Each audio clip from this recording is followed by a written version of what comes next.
At my son's wedding, his fiancé pulled out a chair as I was sitting down and I fell to the floor. The guests laughed loudly. "Your place is on the floor," she said with a mean smile, making me feel small in front of everyone. But then the bride's mother stood up, looked at me with wide eyes and whispered, "Madam, is that you?" That moment changed everything. I'll tell you everything. First, let me thank you for watching Granny's Voice. Please subscribe and tell us where you're watching from in the comments. We might give you a shout out in our next video. Today's special shout out goes to Joyce Williams from Detroit, Michigan. Thank you for being part of our family. Now, let me tell you everything. The sound of a car door slamming made me drop my knitting needles. Yarn rolled across my small living room floor as my son Marcus rushed through the front door. "Mom, you won't believe what happened." He stopped, bouncing like a little boy even though he was 30 years old. I set down my knitting project, a baby blanket I was making for Mrs. Peterson next door. The afternoon sun came through my lace curtains, making pretty patterns on my old sofa. "What's got you so excited, sweetheart?" I stood up slowly, feeling my old bones creak after sitting for so long. His eyes were shining brighter than the Christmas lights we used to hang together when he was small. He held up his phone like it was treasure. Isabella said yes. "Look, Mom, look at this picture." I wiped my hands on my apron and took his phone carefully. My fingers, wrinkled from 70 years of washing dishes and folding laundry, left small smudges on the screen. The picture showed a fancy restaurant with shiny floors and expensive decorations. Isabella stood by a table covered in roses, wearing a dress that probably cost more than my monthly grocery money. Marcus was on one knee, holding a ring box. "We're getting married next month," he said, talking so fast his words ran together. "You'll love the wedding, Mom. It's going to be perfect." I looked at the picture again, studying Isabella's face. She was beautiful, no doubt about it. But something in her smile seemed cold, like ice on a winter morning. Behind her in the picture, I could see a waiter trying to clean their table, but Isabella looked annoyed with him. "This is wonderful news, dear," I said, handing back the phone with a smile. "When do I get to meet her parents?" Marcus laughed, but it sounded nervous. "Oh, they're on a long vacation in France. They won't be back until right before the wedding." I shrugged. "Isabella says we don't need to wait. She wants everything to be perfect right away." I picked up my knitting needles, needing something to do with my hands. "Next month is pretty quick," I said gently. "Are you sure you have enough time to plan everything?" "I know." He spun around my small living room, bumping into my old rocking chair. "Isabella says when you know you love someone you don't wait. She's already picked out the perfect place and ordered the flowers and everything." The clock on my mantel ticked loudly. It was the same clock my husband had given me 40 years ago. "She must be very organized," I said, watching his face. "Show me that ring picture again," I said, moving closer. He held the phone out proudly, and I studied the diamond carefully. It was huge and sparkled like a star, the kind of ring meant to show off rather than show love.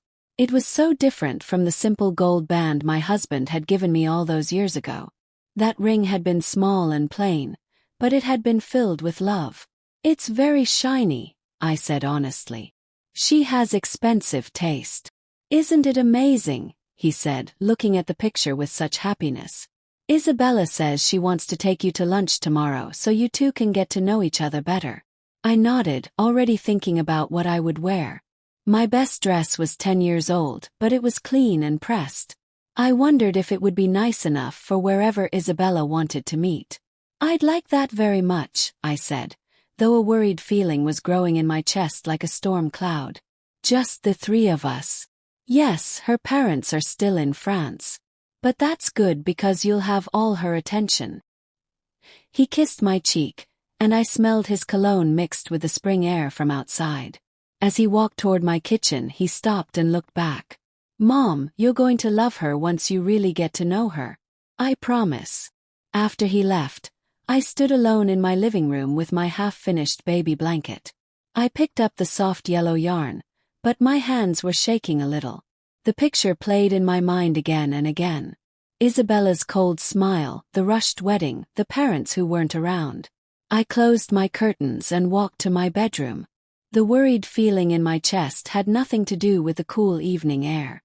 2 hours later, I sat at my old computer desk, staring at the screen that took forever to start up. The picture of my husband smiled at me from its frame beside the monitor. He'd been gone 5 years now, but I still talk to him every day. "I need to know about this girl, Henry," I whispered to his photograph. "Help me understand what's happening to our boy." The computer finally loaded, and I found Isabella's social media page. Her name was Isabella Hart, and she worked at a big fashion company. Her profile picture showed her leaning against an expensive car, wearing sunglasses that reflected the camera flash. Her smile looked sharp like broken glass. I scrolled through her posts, and each one made my stomach feel worse. "Finally upgrading my lifestyle," she had written 3 days ago with a picture of an expensive purse. "Some people are happy with ordinary things. Not me. I deserve the best." In another post from last week she had written, "Old people just don't understand modern success. Still living in the past while we build the future." Dozens of her friends had liked it and left comments agreeing with her. In the comments of a friend's post about getting a new apartment, Isabella had written, "Nice, I guess. Some people settle for average lives.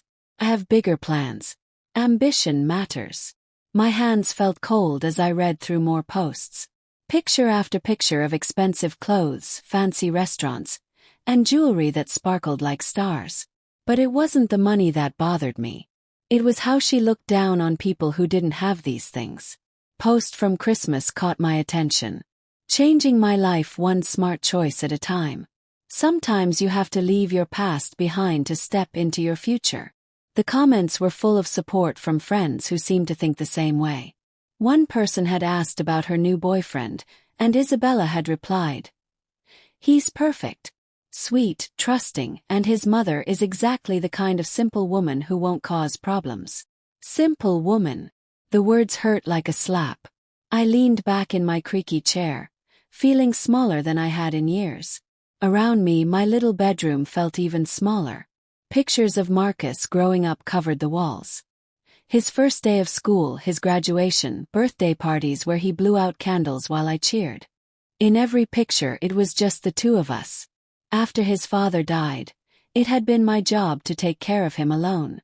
I worked 2 jobs to pay for his college, cleaning offices at night and working at the grocery store during the day. My hands were rough from all that work, but I had been proud to help my son succeed. The medals from my husband's military service hung in a small frame near my dresser. He had been so proud to serve his country, and I had been proud of him. Now I wondered if that pride meant anything to Isabella, or if she just saw an old woman who cleaned other people's messes. I clicked through more of Isabella's photos. Pictures from fancy parties where she stood apart from other people, looking bored and superior. In one photo from a work event she had written, "Networking with the right people. Success is about knowing how to use others to get what you want." The word use made my skin crawl like spiders walking on me. The house was quiet around me, settling into the night with familiar creaks and sighs. Through my thin walls, I could hear Mr. Johnson next door watching his evening news, the serious voices of reporters drifting through the darkness. These were normal sounds from a normal neighborhood where people helped each other and worked honest jobs. I thought about Marcus's face today, how happy he looked, how completely he trusted this woman. He had always been good at seeing the best in people, believing that everyone was kind if you just gave them a chance. It was one of the things I loved most about him, and now it scared me more than anything. My reflection stared back at me from the dark window. Gray hair, wrinkled face, hands that showed 70 years of hard work. Everything Isabella seemed to hate about people like me. But these hands had held my son when he cried, had packed his lunch every day for 12 years, had worked extra hours to pay for his school books. I closed the computer and sat in the darkness for a long time. Tomorrow I would meet Isabella face to face. I would look her in the eye and see if the woman matched the cruel voice in these posts. I would give her a chance to prove my worries wrong. But if she was what these posts suggested, if she saw my son as just another step up to a better life, then I would need to find a way to protect him without destroying his faith and love. The picture of Henry seemed to nod in the dim light from the street lamp outside. I touched my wedding ring, still on my finger after all these years, drawing strength from the metal that had witnessed decades of true love. Tomorrow I would begin to learn what kind of woman wanted to marry my son. I woke up the next morning with Isabella's social media posts still burning in my mind. Sleep had come in pieces, interrupted by dreams of Henry warning me about women who saw love as a business deal. The morning sun struggled through my bedroom curtains, casting weak light across the room where I had raised Marcus alone for 25 years. The phone rang while I was buttering toast, my breakfast routine unchanged for decades. Marcus's voice bubbled through the speaker, still excited about his engagement. "Mom, good morning. Did you sleep well?" Isabella couldn't sleep at all. She kept looking at her ring. "Good morning, sweetheart. I'm glad she's happy." I set down the butter knife, focusing on keeping my voice steady. "So about today, Isabella made reservations at the Crystal Room for noon. Do you know it? It's downtown near the art museum. She says it's one of the city's best-kept secrets." I knew the name from newspaper ads I'd never had reason to read. The kind of place where lunch cost more than I spent on groceries in 2 weeks. "Sounds fancy," I said, already wondering if my best dress would be appropriate. "Oh, it is. Isabella has such refined taste. And Mom, her parents are still in France. They won't be back until just before the wedding. But that's perfect because today will be all about you two getting to know each other." 2 months in France, the kind of casual luxury that spoke of serious money. I thought about my own vacations, day trips to the lake or visits to the local museum. When did they leave? Yes. Right after New Year's. They're doing some kind of extended art tour. Paris, London, Rome. Isabella says they travel for months at a time. Isn't that amazing? Amazing or convenient, I thought, but kept it to myself. "Well, I'm looking forward to meeting your young lady properly," I said. "Noon, you said." "Yes. And Mom, dress nice, okay? Isabella really values making good first impressions." After she hung up, I stood in my small kitchen, looking around at the home I'd worked so hard to keep. The refrigerator was covered with Marcus's artwork from elementary school, photos from his college graduation, memories of a life built on love rather than money. The morning light showed every worn edge, every place where I'd chosen function over beauty because my budget demanded it. I spent the morning getting ready like I was preparing for a job interview. My best dress, navy blue with tiny flowers, purchased for Marcus's college graduation, hung from my closet door while I wondered if it would be good enough for the Crystal Room. The fabric was good quality, but it was 5 years old and showed the careful mending I'd done on a small tear near the hem. In the bathroom mirror, I studied my reflection honestly. 70 years old, hair more gray than brown, face marked by decades of worry and laughter and the stress of single parenthood. My hands showed scars from years of cleaning and cooking, calluses that spoke of honest work, not the smooth hands of someone who made their living in an office. I used the lipstick Marcus had given me last Christmas, a soft pink that he said made me look younger. I'd accepted it with a smile, knowing he worried about me in ways that made me feel like the child and him like the parent. The dress fit well enough, though it felt strange after months of house clothes and comfortable shoes. I'd kept myself healthy despite my age, walking to the grocery store every day and tending my small garden behind the house. As I adjusted my pearl necklace, Henry's wedding gift from 50 years ago, I thought about the questions I wanted to ask without seeming nosy. How long had she known she wanted to marry Marcus? What were her plans for the future? Did she understand the kind of man he was, someone who valued kindness and loyalty over material success? But underneath the polite questions I was planning, darker worries lurked. Why the rush to marry? Why were her parents conveniently absent? And most importantly, did she love my son for who he was or for what he could give her? I found myself thinking carefully, the way I'd learned to watch for signs during Marcus's teenage years. Read the situation, identify potential problems, plan different ways to handle things. The goal today was simple: understand what kind of woman wanted to marry my son. The picture on my dresser showed Marcus at age 8, gap-toothed and grinning as he held up a drawing he'd made for Mother's Day. He'd worked on it for hours, using every crayon in his box to make a picture of us holding hands under a rainbow. That creative spirit had served him well in his job as a teacher, but it also made him see the good in everyone, sometimes missing the warning signs that others might notice. I grabbed my purse and coat, checking the address Marcus had written down for me. The bus ride downtown would give me time to compose myself, to prepare for whatever version of Isabella Hart I was about to meet. The confident woman from the social media posts, or perhaps someone different in person, someone worthy of my son's love. Outside, the spring air was cool against my face as I locked the front door. Mrs. Patterson waved from her garden, and I waved back, grateful for neighbors who'd looked out for Marcus and me over the years. As I walked toward the bus stop, I realized I was approaching this lunch the same way I'd once approached parent-teacher conferences when Marcus was struggling in school. Alert, prepared, but hoping for the best outcome. Today, I would learn whether my son had chosen a partner who would cherish him or someone who saw him as a means to an end. The bus pulled away from the curb downtown, leaving me standing before the Crystal Room's intimidating entrance. Sparkling chandeliers gleamed through enormous windows, and a doorman in a white uniform opened the door with practiced elegance.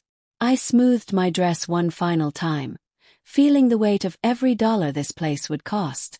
Inside, marble floors reflected soft lighting, and other diners spoke in quiet voices. Their clothes looked expensive, more than my monthly rent payment.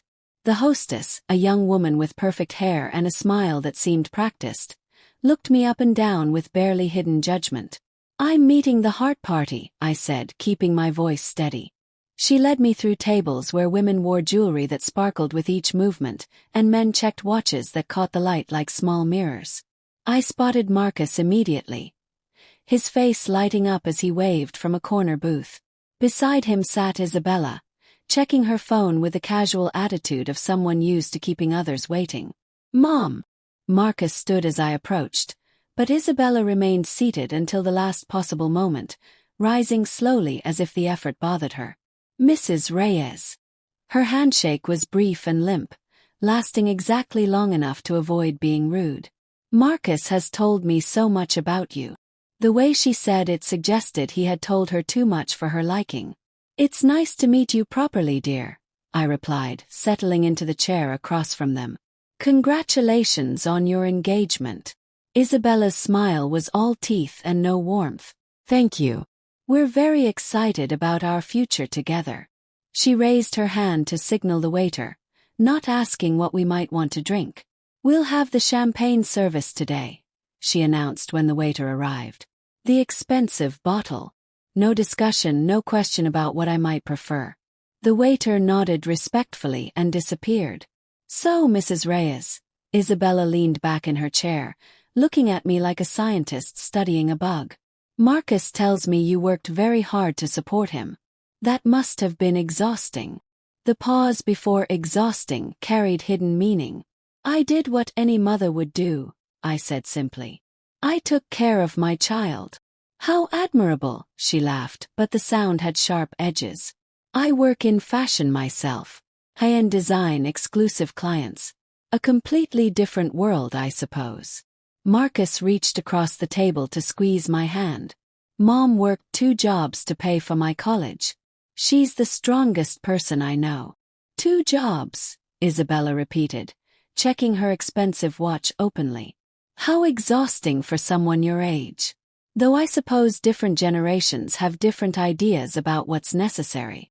The champagne arrived, and Isabella performed an elaborate tasting show while the waiter waited. She nodded approval as if she was doing him a favor, then gestured for our glasses to be filled without asking if we even wanted champagne. "Marcus has been telling me about your charming little house," she continued, swirling her glass. "So quaint, very working class. I imagine the sense of community must make up for other limitations." "What limitations?" The question escaped before I could stop it. Isabella's smile widened like a cat who had caught a mouse. "Oh, nothing specific. Just that once you've experienced certain standards of living, it becomes difficult to appreciate simpler pleasures. But that's generational, I think. Your generation values different things. Such as? Asked, feeling my cheeks grow warm. Traditional values, I suppose. Working hard just for the sake of working rather than working smart. Loyalty to outdated ideas rather than adapting to modern success. She gestured around the expensive restaurant. Places like this, for instance. Your generation might see them as wasteful, while we see them as investments in experiences that matter. Marcus shifted uncomfortably. Isabella, Mom appreciates nice things too.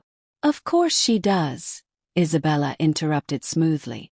I didn't mean to suggest otherwise. It's just different perspectives on value and achievement. She turned back to me, her eyes cold as winter ice. Tell me, Mrs. Reyes, what do you consider your greatest accomplishment? The question was a trap, beautifully set. Answer with pride, and she'd find a way to make it seem small. Answer with humility, and she'd take it as proof of limited ambition. Raising Marcus, I said without hesitation. Admirable, she nodded, but her eyes showed calculation. Single parenthood must have been challenging. Limited resources, I imagine. No wonder Marcus appreciates having someone who can provide properly for his future. The words hit like slaps, each one perfectly aimed to hurt. Marcus's face turned red with embarrassment. Isabella, please stop. Stop what? Her voice was innocent, but her eyes glittered with cruel amusement. I'm simply acknowledging your mother's sacrifices. And now that I'm in the picture, those days of struggle are over. Marcus deserves the finer things in life. Don't you agree, Mrs. Reyes? I gripped my napkin until my knuckles went white. Around us, crystal clinked against china, creating a soundtrack of wealth and privilege that suddenly felt suffocating. The waiter approached with menus, but Isabella waved him away dismissively. Actually, I think we should get the check now. The waiter returned with a leather folder, placing it beside Isabella's elbow with practiced discretion. Through the crystal and candlelight, I watched my son's fiancé examine the bill with theatrical attention, her eyebrows rising in mock surprise. Well, well, she said, sliding the check across the white tablecloth toward me with deliberate slowness. I believe tradition says the groom's mother should handle lunch. The number on the bill made my heart sink. $180, more than I spent on groceries in a month. Isabella, that's not necessary, Marcus started. His voice strained and embarrassed. Nonsense, sweetheart. She waved his objection away without looking at him. Her eyes fixed on my face like a hunter watching prey. Your mother wants to show her support for our engagement. Don't you, Mrs. Reyes? The silence stretched between us like a tight wire. Other diners continued their conversations, unaware of the slow-motion disaster happening at our corner table. A man at the next table laughed at something his wife said, the sound bright and careless in the soft lighting. Of course, Isabella continued, leaning back in her chair with satisfaction. Your generation probably doesn't understand modern etiquette. In my circle, this is simply how things are done. My hands trembled as I reached for my purse. The leather was worn soft from years of use, a working woman's purse that had never carried the kind of money this restaurant expected. I could feel Marcus watching me, his face pale in the soft light. Mom, please. I can. No. I placed my credit card on the check, praying silently that the transaction would go through. It's fine, sweetheart. Isabella's smile was triumphant. Excellent. I do appreciate a woman who understands proper protocol. She checked her phone again, scrolling through messages as if my humiliation was already forgotten. You know, Mrs. Reyes, Marcus was worried you might not approve of our relationship. I told him mature adults always find ways to get along. The word mature landed like another slap.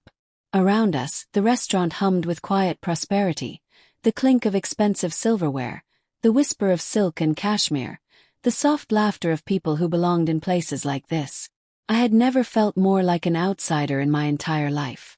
I simply believe in treating people with kindness, I said carefully. Kindness. Isabella looked up from her phone, eyebrows raised in apparent confusion.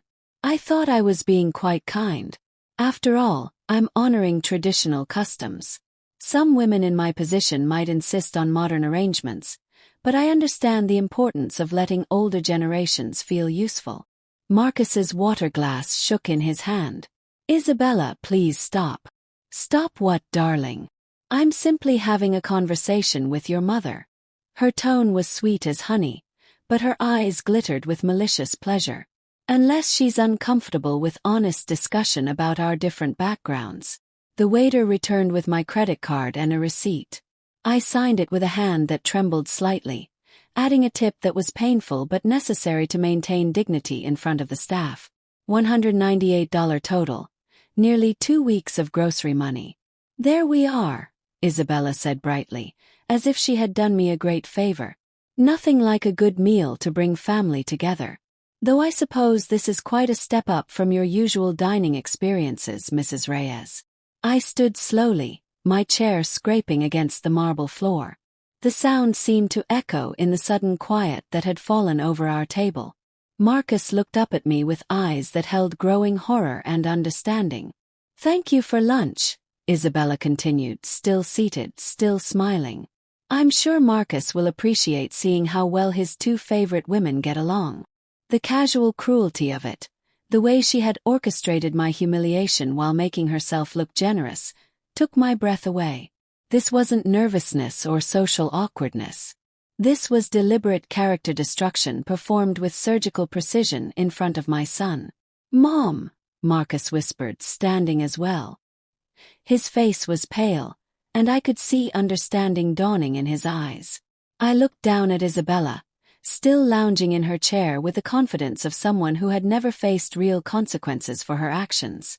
Her expensive clothes, her perfect hair, her smug expression. Everything about her screamed privilege and entitlement. Marcus, I said quietly. I think we need to talk. I touched Marcus's elbow gently, guiding him away from the table toward a quieter seating area near the restaurant's entrance. Behind us, Isabella remained at the table, already absorbed in her phone as if the day's events were simply another successful business transaction. The seating area was dimly lit, designed for private conversations and intimate moments. Through the tinted glass, I could see the busy downtown street beyond. Normal people living normal lives, unaware of the small drama playing out behind crystal and marble. Mom, Marcus started, then stopped, his hands twisting together in his lap. Sweetheart, I kept my voice gentle, though my chest still burned with suppressed anger. I need you to really think about how she treated both of us today. He stared at the table between us, avoiding my eyes. Maybe she was just nervous. First meetings are hard, and she knows how important you are to me. Was that nervousness? I asked quietly. The way she spoke about our house. The way she made me pay while acting like she was being generous. His face flushed red, but he still wouldn't meet my eyes. She's used to a different world, Mom. Different customs. Maybe it just seemed normal to her. Marcus, look at me. He raised his head reluctantly, and I saw my little boy again, the child who used to crawl into my lap when the world felt too big and scary. A woman who truly loves you would never deliberately humiliate your mother, I said. She wouldn't mock the house where you grew up or dismiss the work that put food on your table and paid for your education.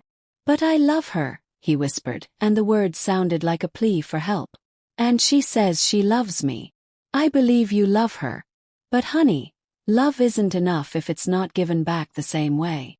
I reached across the table, covering his hands with mine. I've seen women like her before. They start with small cruelties and build from there. Today was a test to see how much I'd take, how much you'd excuse. He was quiet for a long moment, staring at our joined hands. When he spoke, his voice was barely audible. I saw how she looked at you. That wasn't nervousness, was it? No, sweetheart. It wasn't. She's never talked to me that way, he said quickly, as if defending her could make the afternoon's events disappear. She's always been sweet and loving with me. I'm sure she has been. You're handsome, successful, kind. Everything a woman like her wants to acquire. The word tasted bitter in my mouth. But acquisition isn't love, Marcus. Love means cherishing what someone values, not attacking it. Tears gathered in his eyes, and I felt my heart breaking for him. What if you're right? What if I've made a terrible mistake? The question broke my heart into a million pieces. I thought of all the times I'd watched him struggle with decisions, wanting to protect him from every disappointment but knowing he needed to learn to trust his own judgment. Then you figure out what to do next, I said simply. And you remember that whatever happens, you're not alone. You have someone who loves you for exactly who you are, someone who would never ask you to be ashamed of where you come from. He wiped his eyes with a cloth napkin, leaving small dark spots on the expensive fabric. I thought I was so smart, so independent. How did I not see this? Because you have a good heart and you believe the best in people. Don't ever let anyone make you think that's a weakness. I squeezed his hands tighter. You deserve someone who honors what you value, not someone who sees your love as a step up the social ladder. Through the seating area's glass partition, I could see Isabella still at our table, now speaking on her phone. Her body language was relaxed, confident, a woman who believed she had won an important victory.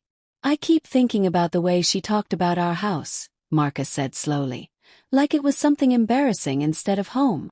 Your father and I chose that neighborhood because it was full of good people who looked out for each other. You grew up surrounded by teachers and shop owners and retirees who knew your name and watched you grow up. That's not something to be ashamed of. I know, he said, but his voice was uncertain. Do you? Because the way she talked today, you'd think honest work was something to be hidden, like the hands that cooked your dinner every night and helped you with homework were somehow shameful. He looked back toward Isabella, who had finished her call and was now checking her watch with obvious impatience.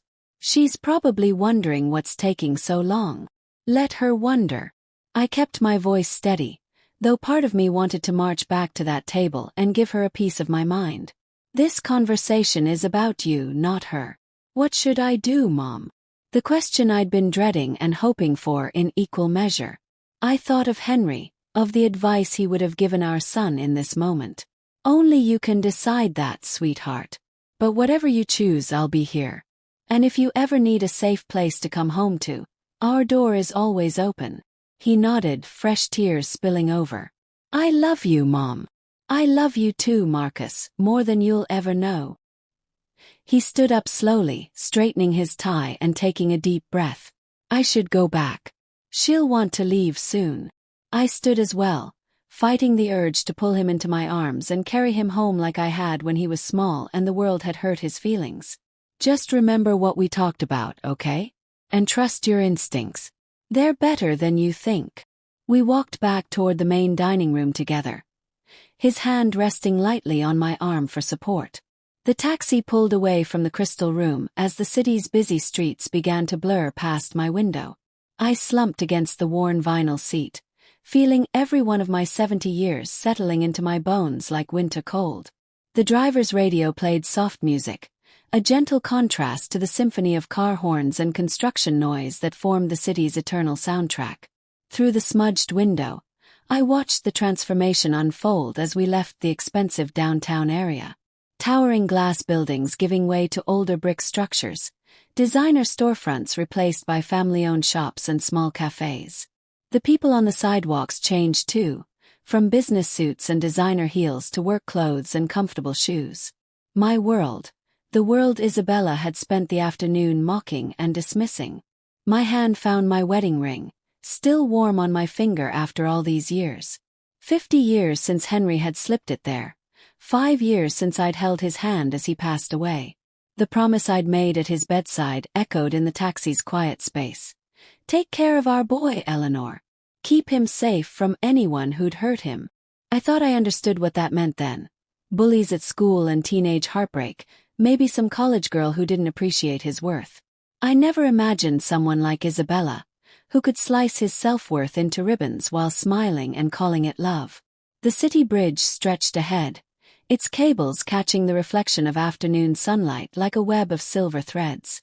Below, the river flowed dark and endless toward the harbor where Henry and I had taken our first walk together 45 years ago. "What would you do, sweetheart?" I whispered to the window, watching Henry's face form in my memory. How do I protect him without losing him? But I knew what he'd say. Henry had never tolerated bullies, whether they wore expensive clothes or torn jeans. When Marcus was 10 and Billy Thompson kept taking his lunch money at school, Henry had walked down to that playground and given Billy a talk about respect that left him wide-eyed and apologetic. Not through threats or anger, but through the simple, powerful force of moral authority. The taxi turned onto familiar streets, past brownstone apartments with small front gardens where people grew vegetables and flowers side by side. Mrs. Patterson's window glowed warm yellow, her afternoon cooking show providing a soundtrack to the neighborhood's peaceful rhythm. I thought about Marcus's face in that quiet seating area, the way his certainty had cracked when I'd asked him to really look at Isabella's behavior. He was starting to see it, the condescension disguised as sophistication, the control masquerading as care. But seeing and accepting were different things, especially when your heart was invested in a different story. My chest tightened as I replayed the afternoon's humiliations. The way Isabella had dismissed our neighborhood as quaint, as if the place where I'd raised my son was some kind of embarrassing relic. The calculated cruelty of sliding that check across the table, knowing exactly what it would cost me, knowing I'd pay it anyway for Marcus's sake. But it was more than money.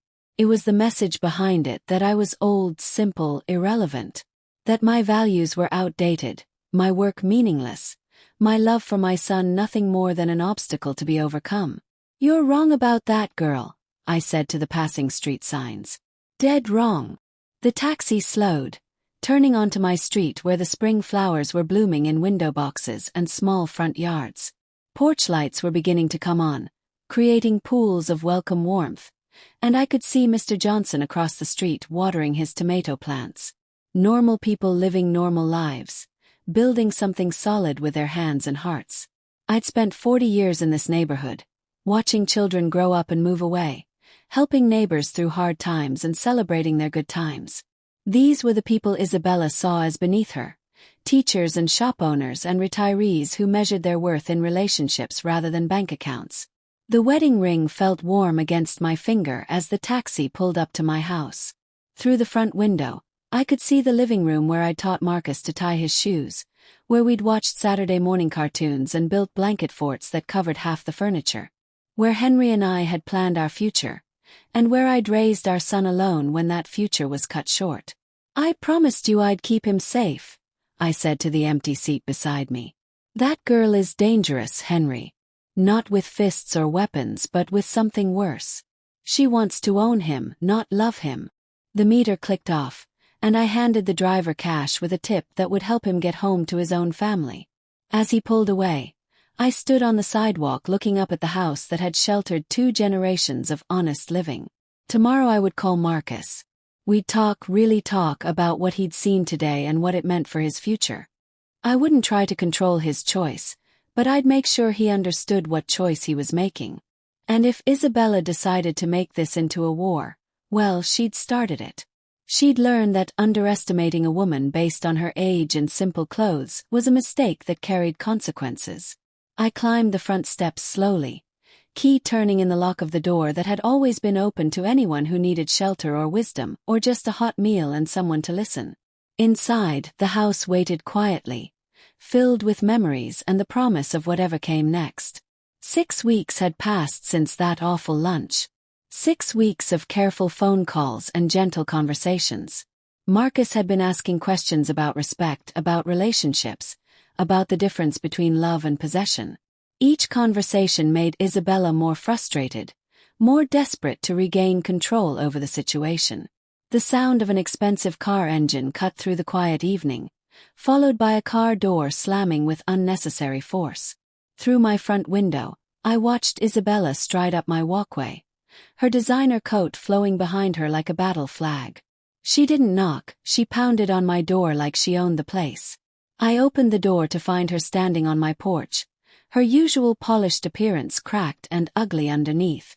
Without invitation, she pushed past me into my living room, her eyes taking in the modest furniture and family photos with obvious disgust. "We need to talk," she said, spinning to face me with anger blazing in her eyes. "Right now." I closed the door slowly, keeping it unlocked. "About what, dear? Don't play dumb with me." Her voice was sharp and aggressive, nothing like the sweet tone she'd used in front of Marcus. Marcus has been different since that lunch. He's asking questions, having doubts. I know you've been poisoning his mind against me. Have I? I kept my tone calm, watching her pace around my living room like a caged animal. What exactly do you think I told him? You told him I was disrespectful, that I don't value family. You made him question everything about our relationship. I told him what I observed. Nothing more, nothing less. Her laugh was harsh and bitter. Right. The concerned mother act. Very touching. She stepped closer, trying to use her height and youth to intimidate me. But here's what's going to happen. You're going to call him tomorrow and apologize. Tell him you were wrong about me. That you overreacted because you're jealous. Or what? The question hung in the air between us. Isabella's face flushed red, and for a moment the mask slipped completely away. Or you'll find out what it's like to lose access to your son permanently. I studied her face, the entitled rage, the desperation beneath the bluster. This was a woman who had never been told no, never faced real resistance. In her world, money and status solved every problem, bought every compliance. "Young lady," I said quietly, "I think you're forgetting yourself." "Am I?" She pulled out her phone, waving it like a weapon. "One call to Marcus right now. I tell him you threatened me, that you're trying to break us up out of jealousy. Who do you think he'll believe? His loving fiancé or his bitter, lonely mother? Is that really how you want to play this?" Something in my tone made her hesitate for the first time since she'd burst through my door. Uncertainty flickered across her face. I stood perfectly still, hands relaxed at my sides, but something about my posture made her take a half step back. "You don't understand," she said, her voice rising higher. "I've worked too hard to get where I am. I won't let some old woman ruin everything I've built." "And what exactly have you built?" "Success. Money. A future." She gestured wildly around my modest living room. "Things you wouldn't understand. Real achievement, not just this." "This," I said, indicating the photos of Marcus's childhood on the mantelpiece, "is a son who knows he's loved unconditionally. This is 30 years of bedtime stories and scraped knees and homework help. This is what actual achievement looks like." "Sentimental garbage," she spat, but her voice had lost some of its edge. "The world doesn't run on bedtime stories, old woman. It runs on power and money and knowing how to use both. Maybe your world does." I moved slightly, not threatening, but positioning myself between her and the deeper parts of my house. "But Marcus comes from a different world, one where character matters more than bank accounts." She was sweating now despite the cool evening, her expensive blouse starting to stick to her skin. "He'll choose me. When it comes down to it, he'll choose the life I can give him over whatever this represents." "Will he?" asked mildly. "Because from what I've seen lately, he's starting to understand the difference between being provided for and being valued." For a moment I thought she might actually try to hit me. Her whole body tensed, hands curling into fists. But something, maybe the way I stood perfectly calm, maybe some instinct that warned her she was out of her depth, made her check herself.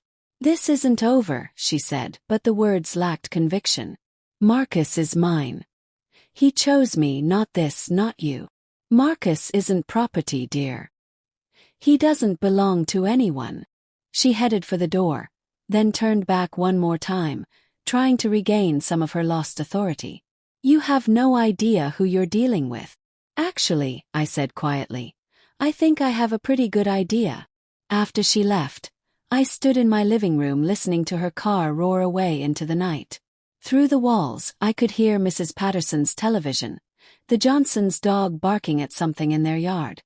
Normal sounds from normal people living normal lives. But nothing about this situation felt normal anymore. I picked up the phone to call Marcus, then set it down again. This conversation needed to happen face to face, not over the phone where words could be misunderstood. The next afternoon, I stood outside Marcus's apartment building downtown, a small bouquet of sunflowers clutched in my weathered hands. They had always been his favorite, bright and cheerful like his personality. The doorman recognized me from previous visits, smiling warmly as he announced my arrival. "Send her up," came Marcus's voice through the intercom, surprised but pleased. The elevator ride to the 8th floor gave me time to organize my thoughts. How do you tell your son that his fiancé came to your house making threats? How do you balance honesty with the need to let him make his own choices? He opened the door before I could knock, and I was struck by how tired he looked. Dark circles shadowed his eyes, and his usual bright smile seemed forced and strained. "Mom!" He stepped aside to let me enter. "What brings you here? Is everything okay?" "These are for you," I offered the sunflowers, watching his face soften as he recognized their significance. "And I wanted to talk about something important." His apartment was nice, decorated with the comfortable furniture and warm colors that reflected his teaching salary and practical nature. But I noticed how clean it was, as if he'd been cleaning obsessively to keep his hands busy. "Let me put these in water," he said, disappearing into the kitchen. "Coffee. I just made a fresh pot." "That would be lovely, sweetheart." When he returned with 2 steaming mugs, we settled on his comfortable sofa, nothing fancy but soft and inviting.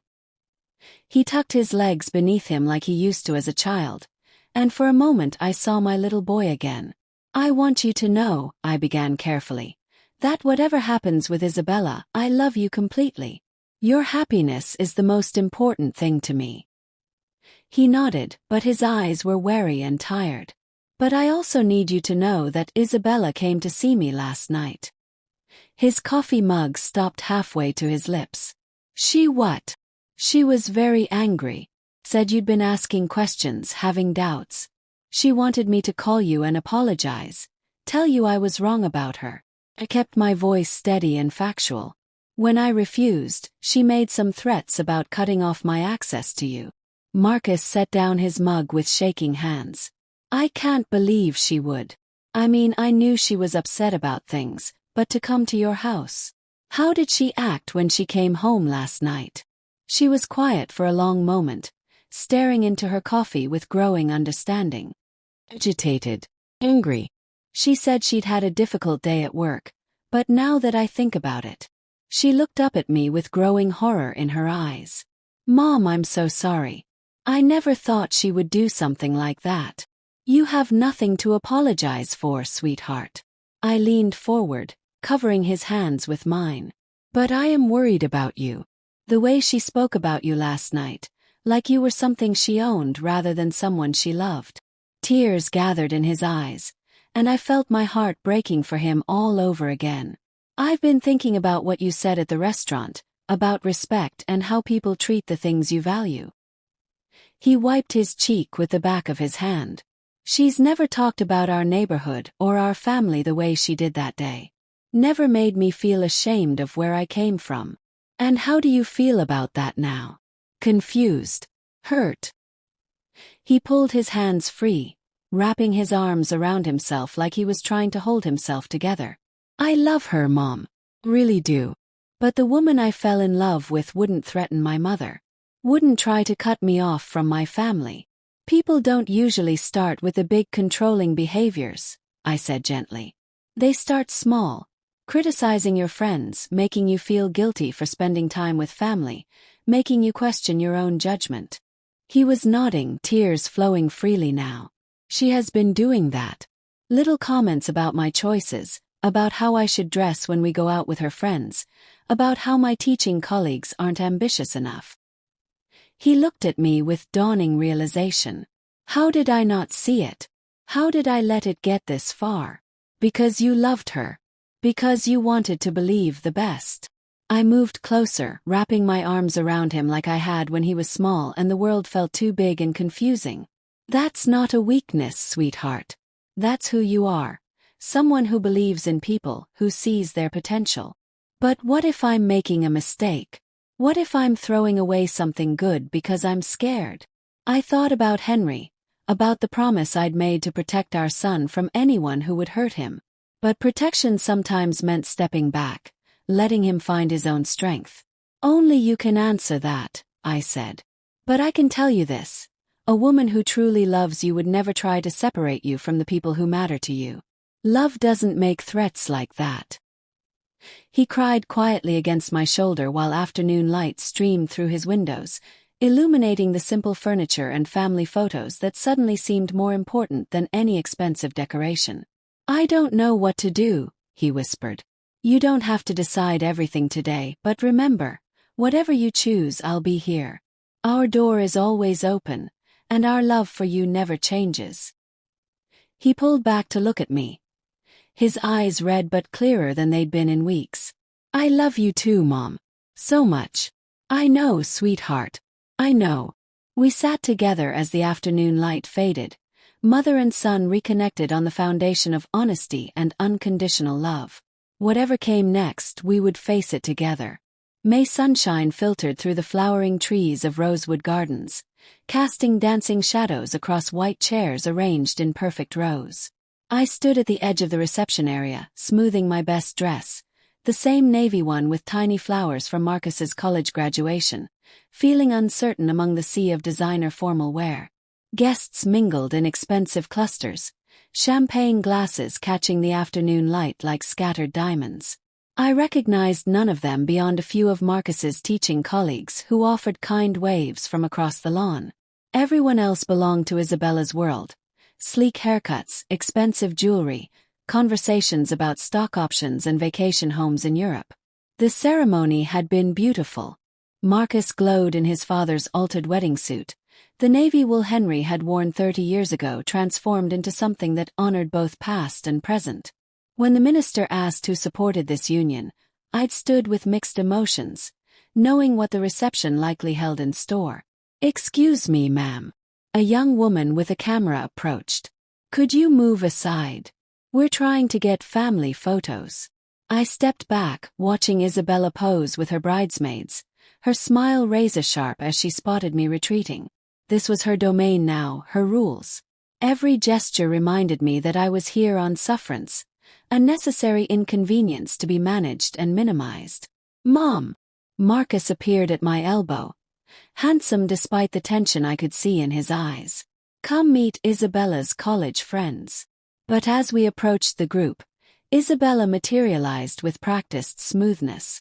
"Darling, the photographer needs you for a few more shots. Your mother can introduce herself." He hesitated, glancing between us with growing unease. But I wanted to. "Trust me, we'll have plenty of time for mixing later." Her hand on his arm was possessive, steering him away before he could protest further. Left alone among strangers, I wandered toward the reception tables, reading place cards until I found my name. Table 15, far from the wedding party, sandwiched between Marcus's elderly great-uncle and a couple I didn't recognize. The message was clear: family but barely. "You must be Marcus's mother." A woman in pearls and diamonds extended her manicured hand. "I'm Charlotte, Isabella's sorority sister. She's told us so much about you." The way she said it suggested the stories hadn't been flattering. "All good things, I hope." I kept my voice pleasant. Her laugh was like wind chimes in a hurricane. "Oh, you know how Isabella is, so observant about people and their backgrounds." Around us, the reception began to flow like expensive theater. Waiters glided between tables with silver trays, wine glasses refilled before they emptied, conversations humming with the easy confidence of money talking to money. I found my assigned seat and greeted my tablemates. Uncle Fred, who squeezed my hand with genuine warmth, and the Hendersons, Marcus's former neighbors who'd known him since he was 12. For a moment, surrounded by actual family and friends, I allowed myself to relax. That's when I saw Isabella approaching, her predator's smile firmly in place. "Mrs. Reyes, how are you finding everything? Up to your standards?" The question carried barbs wrapped in silk. Around the table, conversation quieted as people sensed the undercurrent. "Everything's lovely, dear," I replied carefully. "You and Marcus have done a wonderful job." "Well, Marcus had very specific ideas about elegance. I think we've achieved something quite sophisticated." She paused, letting her eyes sweep the lavish surroundings. "Though I suppose this is all quite different from what you're used to." Uncle Fred's fingers tightened on his napkin. The Hendersons exchanged uncomfortable glances. "Different can be wonderful," I said diplomatically. "Oh, absolutely. Variety is the spice of life." Isabella moved behind my chair as the dinner service began. "I was just telling some friends earlier about the diverse backgrounds represented here today. Really fascinating sociology." I began to lower myself into the chair, one hand on each armrest, when I felt the sharp pull. The chair jerked backward just as my weight committed to sitting, sending me crashing ungracefully to the polished wooden floor. The impact knocked the wind from my lungs. My dress tore at the side seam. Around me, conversation died as heads turned toward the sound. "Oops," Isabella said, her voice carrying clearly across the sudden quiet. "Looks like someone's getting a bit unsteady on their feet. Age catches up to all of us eventually." But her eyes blazed with triumph, and in that moment, her mask slipped completely. "Maybe you'd be more comfortable closer to the ground anyway. Your place is on the floor." Gasps rippled through nearby tables. Uncle Fred half rose from his seat, shock written across his weathered features. The Hendersons stared in disbelief at behavior that violated every principle of basic decency. From across the reception area, I heard Marcus's cry of distress as he spotted me on the ground, his boutonniere falling forgotten as he rushed toward the scene. I lay there for a heartbeat, feeling every one of my 70 years, surrounded by the silence of 100 people who had just witnessed deliberate cruelty disguised as accident. Through the flowering trees, spring sunshine continued to dapple the reception tables with cheerful light, indifferent to the ugly moment playing out beneath. Behind me, I heard the rustle of expensive fabric and caught a familiar voice saying, "Robert, hurry. We're already terribly late."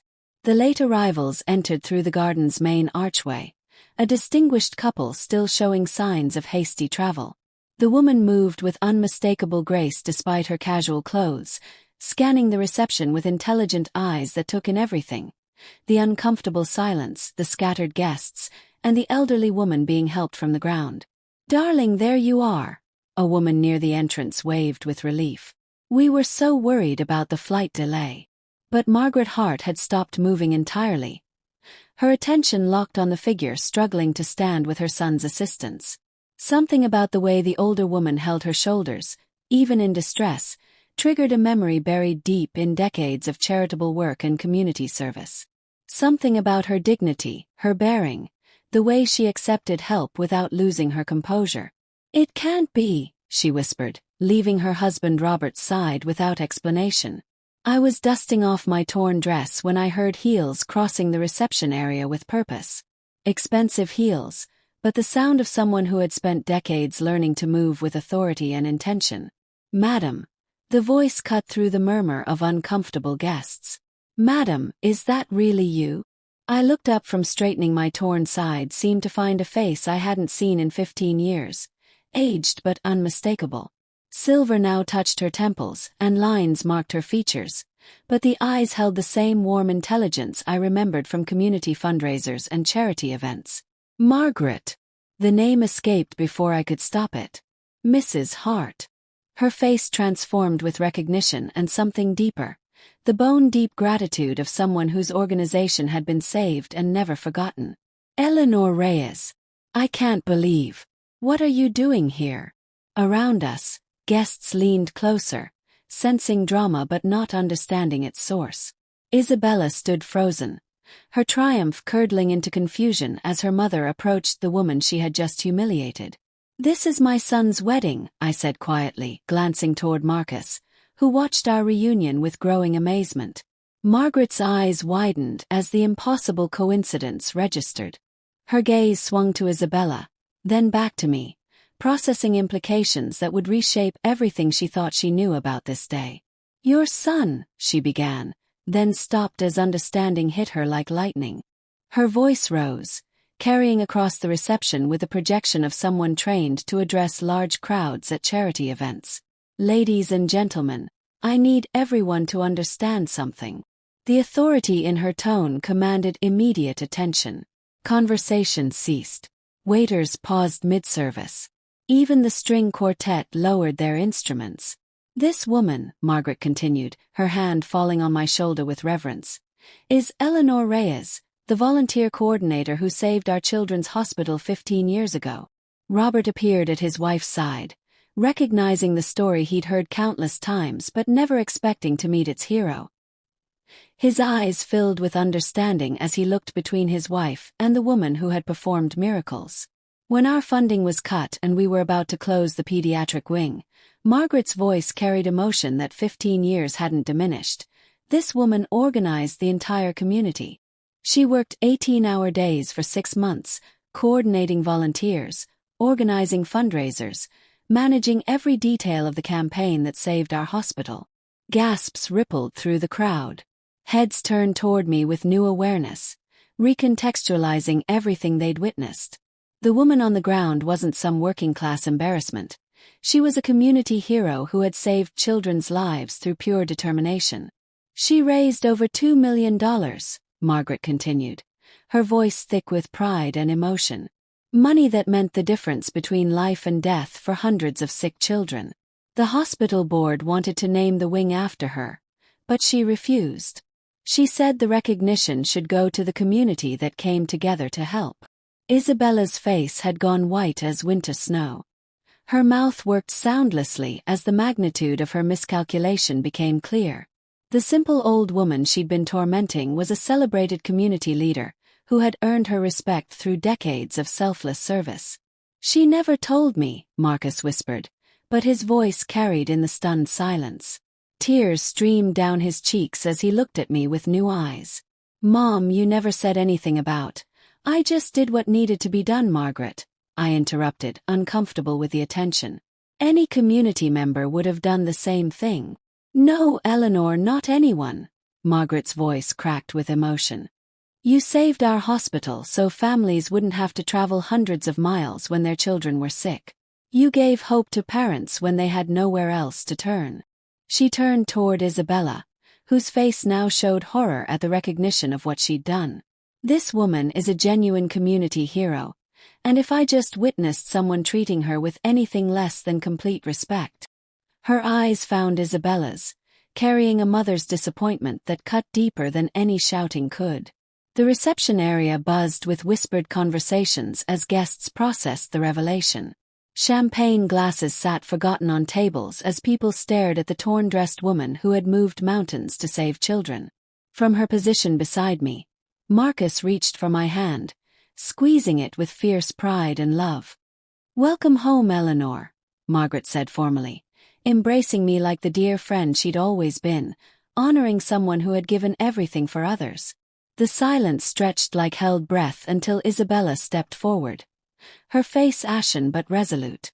The confident predator who had orchestrated my humiliation had vanished, replaced by a young woman confronting the wreckage of her own character. Her voice cracked.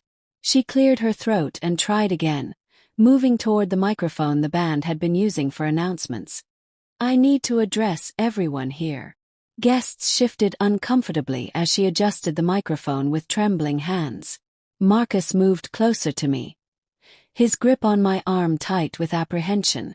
"What happened here today, what I did, was inexcusable," her words carried across the reception area, amplified for everyone to hear. "I've spent months treating this woman with disrespect and contempt, and I just learned why that makes me not just wrong but despicable." Robert Hart pressed his hand to his chest, recognizing his daughter's anguish. Margaret stood rigid, waiting to see if the girl she'd raised could find the courage to make things right. "My mother just told you that Mrs. Reyes saved our children's hospital 15 years ago." Isabella's voice gained strength as she forced herself to continue. What she didn't tell you is that for the past few months, I've been treating this community hero like she was beneath me. Because she's not wealthy. Because she lives in a simple house instead of an expensive one. Because I was too insecure and stupid to see past my own prejudices. A woman at table 6 whispered something to her companion. I caught fragments, pulled the chair, deliberately humiliated.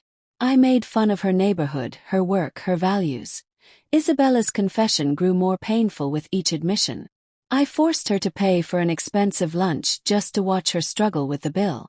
Tonight, I pulled her chair away and watched her fall, then told her her place was on the floor. Gasps echoed across the reception. Several guests looked toward me with expressions ranging from sympathy to outrage. The photographer, still holding his camera, seemed unsure whether to document this unprecedented breakdown of wedding protocol. And why did I do all this? Isabella continued, her voice raw with self-recrimination. Because I was afraid. Afraid I'd never measure up to my mother's charitable work. Afraid that Marcus would see I'm not half the woman either of them is. So I tried to tear down someone who deserved only honor and respect. She turned directly toward me, abandoning the microphone to speak from her heart. Mrs. Reyes, Eleanor, I am profoundly sorry. You saved children's lives through your service. And I repaid that gift by trying to humiliate you in front of your son. I don't expect forgiveness, but I'm asking for the chance to earn it. The reception area had gone completely still. Even the catering staff had stopped moving, transfixed by the public dismantling of a woman's pride in service of her conscience. I want to learn from your example, she continued, her voice breaking. I want to become the kind of woman who deserves to be part of your family. The kind of woman who builds others up instead of tearing them down out of fear. Tears streamed down Marcus's face as he watched his new wife strip away every pretense, every defense, laying her flaws bare before God and everyone. Margaret had moved to Robert's side, both parents watching their daughter with a mixture of heartbreak and hope. I stepped forward, feeling the weight of Henry's memory and the promise I'd made to love the people our son loved. Sometimes love meant teaching others how to love him properly. Dear, I said, my voice carrying clearly in the silence. It takes more courage to admit mistakes publicly than it does to make them privately. What matters now isn't what you did. It's what you choose to do going forward. Relief flooded her features as I extended my hand, then pulled her into the embrace her apology had earned. Family means supporting each other through everything. The good times and the times when we fall short of who we want to be. Welcome to our family, I said quietly, for her ears alone.